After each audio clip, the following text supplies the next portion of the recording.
ٹھکانہ رضا کا ہے۔ اب یہ تو رمضانی میں پوچھے گا، اب تو وقت بھی پورا ہو گیا۔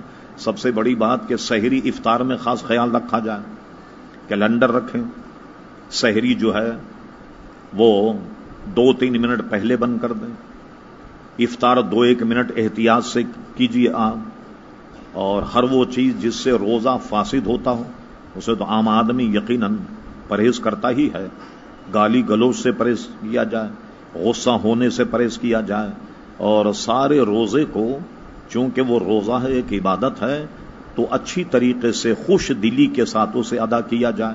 جیسے گرمی کا موسم ہے، گرمی کے موسم میں شاخ گزرتا ہے، عموماً لوگ آپس میں ایک دوسرے پر غصہ نکالتے ہیں، روزہ لگ رہا ہے اور غصہ کر رہے ہیں، بڑے بڑے جھگڑے اور پنچایتیں ہوتی۔ حدیث شریف میں ہے جب کوئی آپ سے غلط بات کرے، الجھ جائے، تو اس کے کہنے میں کوئی حرج نہیں کہ بھائی خدا کے لیے مجھے معاف کرو، میرا روزہ، اس کو ذکر کر دو میرا روزہ ہے۔ تو جو پریشانی ہو خندہ پیشانی سے اسے برداشت کریں۔ روزہ توڑنے کی جو عام چیزیں وہ سب کو معلوم ہے کہ کن کن چیزوں سے روزہ ٹوٹتا ہے، کن کے نہیں ٹوٹتا، وہ آپ سوچ کر ابھی رکھ لیں۔ کوئی ایسے مسائل جو آپ نہیں جانتے تو آئندہ اتوار کو انشاءاللہ تبارک و تعالی جب محفل ہو اس میں آپ پوچھ لیجئے گا۔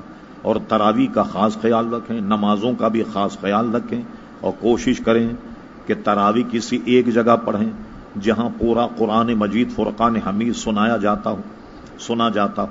حدیث شریف میں ہے کہ جب رمضان کا موقع آتا تو حضرت جبریل علیہ الصلاۃ والسلام حضور کی خدمت میں حاضر ہوتے۔ ایک حدیث شریف میں کہ حضور کو قرآن سناتے، اور ایک حدیث شریف میں کہ حضور انہیں قرآن سناتے۔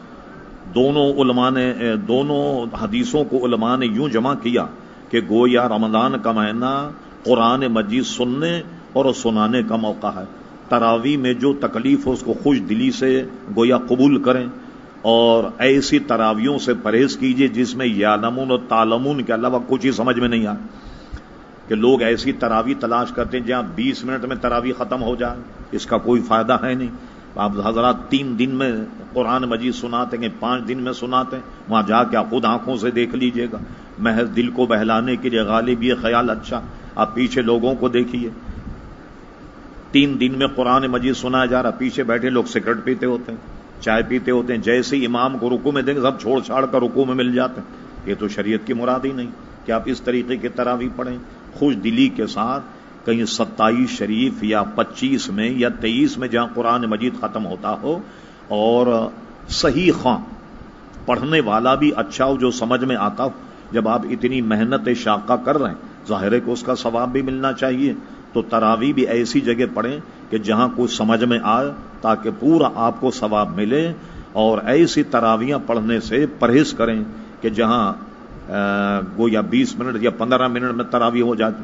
ایک صاحب نے تو ریکارڈ قائم کیا تھا علم ترا کیفا تراویح کا، تو انہوں نے 20 تراویحاں 17 منٹ میں پڑھائیں۔ یہ بھی کراچی کا ریکارڈ ہے کہ 20 تراویح 17 منٹ میں پڑھائی، گویا ایک رکعت کے لیے 1 منٹ بھی بلکہ پون منٹ سمجھ لیں۔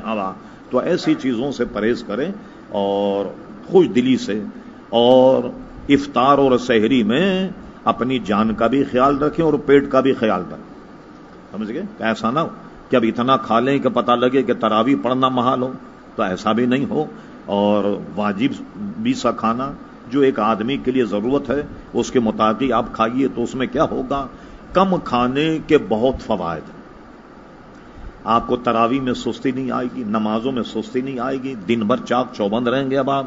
اور آپ اگر یہ سمجھیں کہ شاید سحری میں زیادہ کھا لیں تو دن بھر بھوک نہیں لگے گی، یہ بھی خام خیالی، سمجھے؟ یہ جو بیکار اس کی بات ہے یہ کہ جناب زیادہ کھانے شاید آپ سمجھیں کہ بھوک نہیں لگے گی، یہ بھی دل کو بہلانے والی بات ہے۔ اس لیے وقت کا بہت خیال رکھیے گا۔ اور عموماً خرابی رمضان میں یہ ہوتی ہے کہ ہم لوگ سحری کھاتے رہتے ہیں تو اور کہتے ہیں بھئی اذان ہونے تک کھائیں۔ ہمیں فن مولانا صاحب نے یہ کہا تھا کہ اذان ہونے تک آپ کھا سکتے ہیں۔ ارے بھئی اذان ہونے تک کھائیں تو روزے کا کیا حال ہوگا؟ وقت معتبر ہے، اذان نہیں۔ اگر مؤذن کی ہماری آنکھ لگ جائے اور اذان آدھے گھنٹے کے بعد تو کیا اس وقت تک کھاتے رہیں گے؟ اذان سے اس کا تعلق نہیں، وقت سے اس کا تعلق۔ اور آج کل تو آپ جانتے ہیں کہ ٹی وی، ریڈیو، موبائل، ٹیلی فون پر اتنے زیادہ گھڑیاں لگی ہوئی ہیں کہ جتنی ہمیں ضرورت بھی نہیں، اور کیلنڈر چھپتے مختلف تنظیموں کے اور مختلف اداروں کے، اس کو اپنے گھر میں آویزاں کیجیے تاکہ پتہ لگ جائے طلوع اور غروب کیا ہے۔ 2-4 منٹ کی احتیاط جو ہے وہ ضروری ہے، اس کا جو ہے وہ آپ خاص جو ہے وہ خیال رکھ۔ اور اذان کا انتظار مت کیجیے کہ اذان ہو تو سحری بند کی جائے، اس کا انتظار مت کیجیے گا، اس لیے کہ ایک حدیث شریف میں ہے کہ حضور علیہ السلام نے حضرت بلال فرما کہ اذان کہہ دو۔ ان سے اذان کس لیے کہلوائی کہ سحری بند کرنے کے؟ نہیں، فرمایا اذان کہو تاکہ لوگ اٹھ کر کے سحری کر لیں۔ کبھی لوگوں کو جگانے کے لیے بھی اذان کہی جاتی تھی کہ حضرت بلال اذان کہیں تو لوگ جو ہیں وہ جاگ جائیں اور سحری کر لیں۔ اور یہ بھی ذہن میں رہے آپ کے، یہ اللہ اس کے رسول کا کرم ہے ہم پر کہ بعض لوگ یہ سوچتے ہیں کہ سحری نہ کی جائے تو بھوک زیادہ لگے گی تو ثواب زیادہ ملے گا، یہ بھی غلط ہے نظریہ۔ سحری کرنا سنت ہے، اور سرکار فرماتے ہم میں اور دوسرے لوگ بھی روزہ رکھتے ہیں نا، نان مسلم وہ بھی روزہ رکھتے ہیں، تو ان میں اور ہم میں فرق یہ ہے کہ وہ سحری نہیں کھاتے، ہم سحری کھاتے ہیں۔ یہ نہیں کہ سحری نہ کھائیں تو آپ سمجھے زیادہ ثواب ملے گا، یہ نظریہ بھی بالکل غلط ہے۔ اور اس کے ساتھ ہی صرف سحری تو ہم روزے پر اعانت حاصل کرنے کھاتے ہیں، کچھ پیٹ بھر جائے تاکہ زیادہ بھوک نہ لگے۔ حضور علیہ ابن کثیر نے حدیث نقل کی، حضور علیہ السلام سحری فرما رہے تھے، ایک صحابی آئے تو حضور نے فرمایا آؤ سحری کھاؤ، انہوں نے نفی میں جواب دیا، آپ نے فرمایا سحری کھاؤ اس لیے کہ یہ برکت کا کھانا ہے۔ تو سحری کو بھی حضور علیہ السلام نے برکت کا کھانا جو ہے اس سے تعبیر فرمایا، ان چیزوں کا خیال رکھا جائے۔